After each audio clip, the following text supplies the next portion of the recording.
తిరుపతిలో ఓ దొంగ బ్యాంకుకు కన్నమేద్దామని ఏకంగా ఓ పెద్ద కత్తినే తీసుకొచ్చాడు. ముఖానికి మాస్కు, నెత్తికి క్యాపు, చేతిలో బ్యాగ్ పట్టుకుని వచ్చిన ఆ దొంగ చాలాసేపు ఏం చేయాలో తెలియక బ్యాంకులో అటు ఇటు కలయి చూశాడు.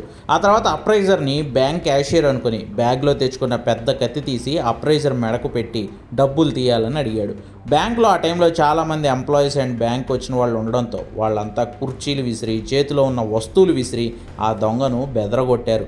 ఇకంతే అక్కడి నుంచి ఒకటే పరుగు పెడుతూ పారిపోయేందుకు యత్నించాడు ఆ దొంగ. అతన్ని పట్టుకుని పోలీసులకు అప్పగించారు స్థానికులు. ఏకంగా బ్యాంకుకు వచ్చి ఉద్యోగిపై కత్తిపెట్టిన ఈ దొంగ, అతని విఫలయత్నం వీడియో సీసీటీవీ కెమెరాల్లో రికార్డ్ అయింది.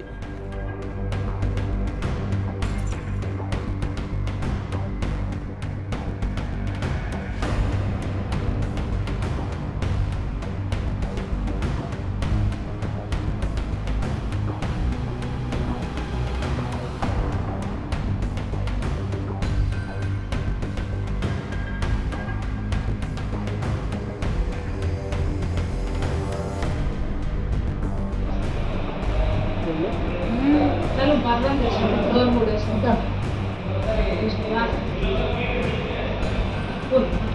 सुजट పెట్టినాడు మేడం సునురా సుజట్ పెట్టినాడు ఇంకో సార్ చూడాలా బాగా తానాడు మొత్తం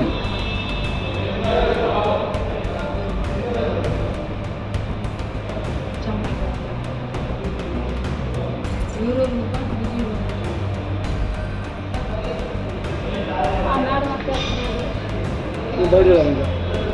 బయట